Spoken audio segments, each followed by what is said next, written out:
Did you finish moving? You're not going to back out, right? I'll be gone by the end of today. I'll miss you. Who's going to be my stress relief now? She said what she wanted to say and hung up the phone. I couldn't help but look forward to how quickly her bubbly mood would plummet. My name is Aria, and I'm 29 years old. I'm currently living in a high-rise apartment near Boston with my parents. Up until a year ago, I was married, but we divorced because of my husband's infidelity. I moved back in with my parents, who live in my childhood home. At that time, my family home was old and cramped, so we all agreed that it was a good time to move. Now we're all living in a more spacious high-rise apartment.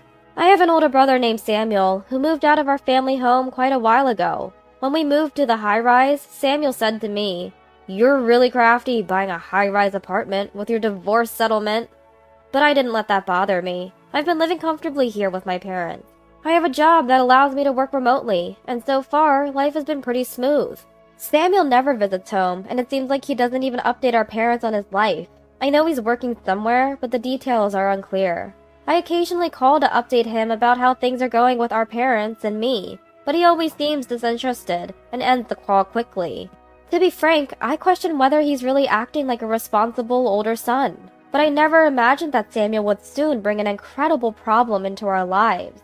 One day, my phone rang, and unusually, it was Samuel calling. Wondering what was going on, I answered the call. "Samuel, what's going on?" I asked, and Samuel sounded unusually smug. Well, I'm getting married soon," he said. Surprised, I couldn't help but blurt out, "What?" Samuel has always been single, and I've never heard him talk about any romantic relationships. So I had assumed Samuel would stay single forever. Who are you marrying?" "Someone from work. I'll bring her over on my next day off, so let mom and dad know. Later." Just like that, he hung up the phone. I stood there stunned for a moment, wondering what kind of woman would marry Samuel. I couldn't even begin to imagine. Samuel isn't exactly the nicest guy, and he's pretty reckless with money. Whoever she is, she'll have to be pretty strong-willed to put up with him. Well, he did say he'd bring her over on his next day off, so I guess I'll find out what she's like then. Mixed feelings of anxiety and concern, I waited for the next day off. On Sunday, Samuel showed up at our family home with his fiancée. "This is Scarlett, the woman I'm marrying." The soon-to-be my sister-in-law, Scarlett, had a flashy look that was complemented by her makeup.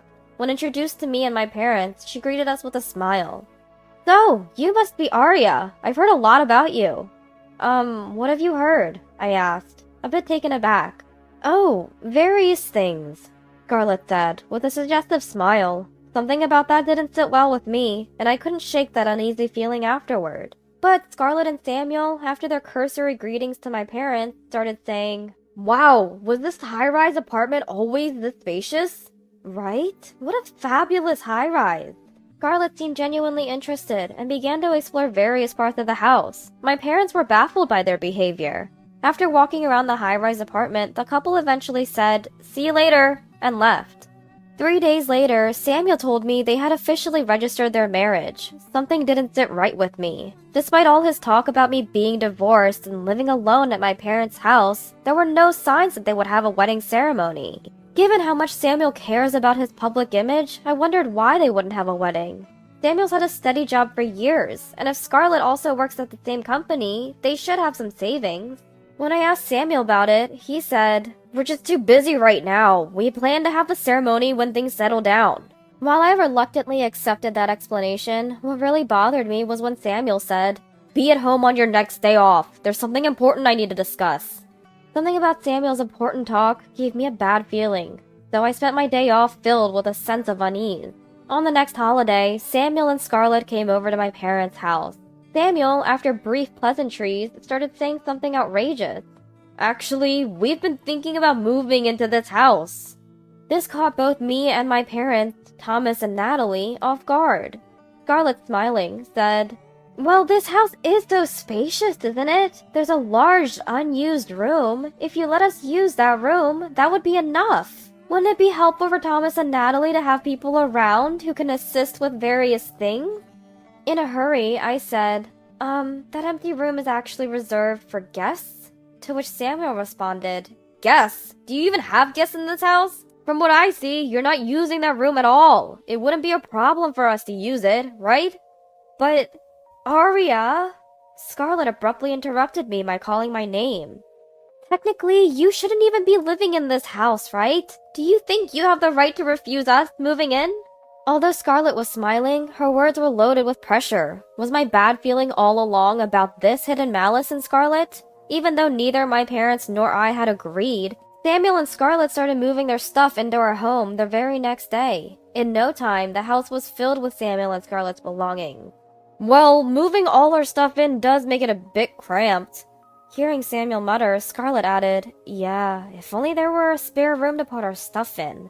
Oh wait, isn't there an empty room we could use? An empty room? Oh, you know the one. The room where Arya, who doesn't even work, spends all day doing nothing but sleeping. Basically a waste of space. Ah, got it. Their conversation and laughter reached my ears clearly from my bedroom. They must be saying it loud enough for me to hear on purpose. Scarlett, my sister-in-law, started to harass me more and more. Come mealtime, Scarlett would never miss an opportunity to hurl insults at me, like, "Isn't it embarrassing to hole up in this house at your age? Why don't you earn some money for a change?" I started eating meals in my room to avoid her. This only made me retreat to my room even more, which gave Scarlett more reason to treat me like trash. I assumed that since Samuel and his wife had moved in, they would be contributing to the household expenses, but it turns out they hadn't contributed a single dollar. Shocked, I said, "Shouldn't you give some money to Dad and Mom, being the eldest son and all?" Samuel and his wife retorted, "Who are you to talk? You're not doing anything either. You should be grateful we're even living with you." Well, if we give money to Thomas and the others, your living expenses will come out of that too, right? Why should we have to cover your costs? Besides, you're this old, divorced, unemployed, and still living with your parents? You can't even show your face in public. Aren't you ashamed? She wouldn't even entertain the idea. I sighed, realizing this was getting nowhere.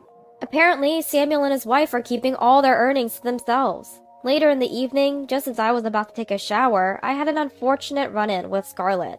Scarlett said, "Excuse me, you're not thinking of going in before me, are you? Why should I have to go in after you?" I left without saying a word. Then Scarlett, feeling snubbed, shouted at my retreating back, "How long do you plan on mooching off this house? Just leave already! Stop being a parasite, you piece of trash!" At that moment, I finally made up my mind. Absolutely unforgivable. I heard from my parents that Samuel and his wife are going on a 1-week trip to Aspen, Colorado next week. Upon hearing the news, I thought, this is my chance. I informed Samuel and his wife that I would be moving out during their absence. Upon hearing this, Samuel and his wife said, "Finally leaving, huh? Make sure not to leave any junk behind. Get out quickly." "So, Arya, you're moving? Sad." "Just kidding, of course. It's about time. Having you around is like hosting toxic waste. Get out as soon as possible." They were ecstatic. Before telling Samuel and his wife about the move, I had made a proposal to my parents. Although they were initially surprised, they listened to me attentively. In the end, they agreed. Before moving out, I told Samuel and his wife that it would be necessary to transfer the deed for this high-rise apartment from my name to Samuel's. Samuel agreed without hesitation, and the process went smoothly. Now, all rights to this high-rise apartment belong to Samuel. Samuel and his wife left for their trip in high spirits. Alright, let's get this move on. I got started on my move, just as thrilled as Samuel and his wife had been. I moved all my belongings to my new place. In the meantime, I received a call on my cell from Scarlett. "Is the move done? You're not going to change your mind, right? I'll be out by the end of the day. I'll miss having you around, you know, as my stress reliever. Bye now." Scarlett hung up after getting her digs in. I couldn't help but look forward to seeing her go from euphoric to rock bottom when she returned. And so, the move went off without a hitch. Leaving that high-rise apartment did make me feel a bit sentimental, but it wasn't the same place where I had once lived happily with my parents. So I decided to start afresh and began unpacking in my new home. A week later, my cell phone rang. It was Samuel calling. I didn't answer. I already knew what he'd say. He kept calling, but eventually stopped when I continued to ignore him. However, soon after, I started receiving multiple calls from Scarlett. They just kept coming, one after another. Exhausted, I finally answered the phone. "Hello?" Scarlett was almost hysterical. "Wait, what's going on? Where are Thomas and the others? And what's with the rent on this high-rise apartment? What does Arya do for a living?" "Hold on, let's take this one question at a time," I said, letting out a big sigh. Scarlett then blurted out loudly over the phone, What do you mean? Where did Thomas and the others go? You mean Dad and Mom? They're here, living with me. They moved in willingly. They were fed up with you guys draining their pension. What about the furniture and appliances? Where did they go? I brought them with me. Everything belongs to me. I bought them. Didn't Samuel say to take everything and leave nothing behind? But there's nothing left here. How are we supposed to live in this house? You're both grown-ups. Buy your own living essentials. You do have jobs, don't you? And what about this high-rise apartment? Why is there a mortgage? Didn't you buy it outright with the settlement money from your divorce? That's just your misunderstanding. I put down a down payment and took out a loan for this high-rise apartment. I didn't receive a single dollar in divorce settlement money. I pay $1,000 a month for this apartment. What? $1,000? Every month? By the way, I have connections with the designer and the real estate agent at this high-rise, and they gave me a good deal. But now that I've transferred the property rights to Samuel, it would be rude to keep the price low. So starting next month, it's going to be a $35,000 monthly payment. $35,000? You must be kidding! Even if I had gotten money from the divorce settlement, there's no way I could buy such a nice, spacious, high-rise apartment in one go. You should be able to figure that out. Even over the phone, I could tell that Scarlett's face was turning pale. Samuel and his colleagues are well employed, so they can afford it. If they can't, they'll have to sell. But even that will probably put them in the red. What do you do exactly? You folks assumed that I was unemployed. I work as a designer in architecture, remotely. I can easily manage sudden relocations and even afford to buy a new high-rise apartment. What? Why did you keep quiet about all this? Just come back now! What are we supposed to do without your help? We'll let you live here with us! Scarlett kept yelling, still acting high and mighty. Even if you say that now, it's too late, you know. I could still hear Scarlett's loud voice, but I hung up the phone right then. Immediately after, I blocked both Samuel and Scarlett's numbers. From what I heard through the grapevine, Samuel and Scarlett were obsessed with gambling before they got married. It seemed they had sunk all their money into it. Because of that, they racked up a ton of debt and couldn't pay the rent for their fancy high-rise apartment. They were given eviction notices. They came to my high-rise apartment to beg for money from my parents. They assumed I had bought the whole place outright because it was so nice and concluded they wouldn't have to pay rent. So they moved in without asking. I had always wondered why those two show-offs never had a wedding. Turns out they wanted to, but couldn't afford it. Of course, they would spend their own salaries on gambling, leaving utility bills and other household expenses for my parents to cover, with their pension. It didn't stop there. They were even siphoning off my parents' pension money to fuel their gambling habit. Given that situation, it was a no-brainer for my parents to agree when I proposed that we distance ourselves from Samuel and his wife and move to a new high-rise apartment. We let go of the old place and purchased a new, comfortable high-rise apartment. What's more, this new high-rise was actually designed by me. Through some connections, we managed to buy it for a third of the price. We could even afford to pay it off all at once. No loan needed. Afterwards, I heard Samuel and Scarlett never paid the rent for the old high-rise and ended up selling it. But they're still stuck with the ongoing loan payments.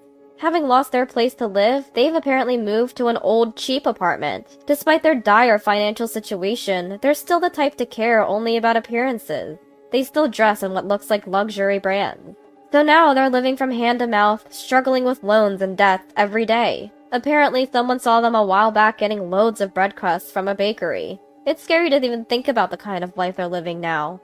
As for my parents and me, we're enjoying peaceful days. The new high-rise is comfortable, my job is going great, and life is smooth sailing. I've been getting calls from unknown numbers, probably Samuel or Scarlett, but I've ignored them. Just last week, I changed my mobile number. Now, I doubt I'll be hearing from Samuel or Scarlett anymore. I plan to continue enjoying calm days in this new setting, together with my parents.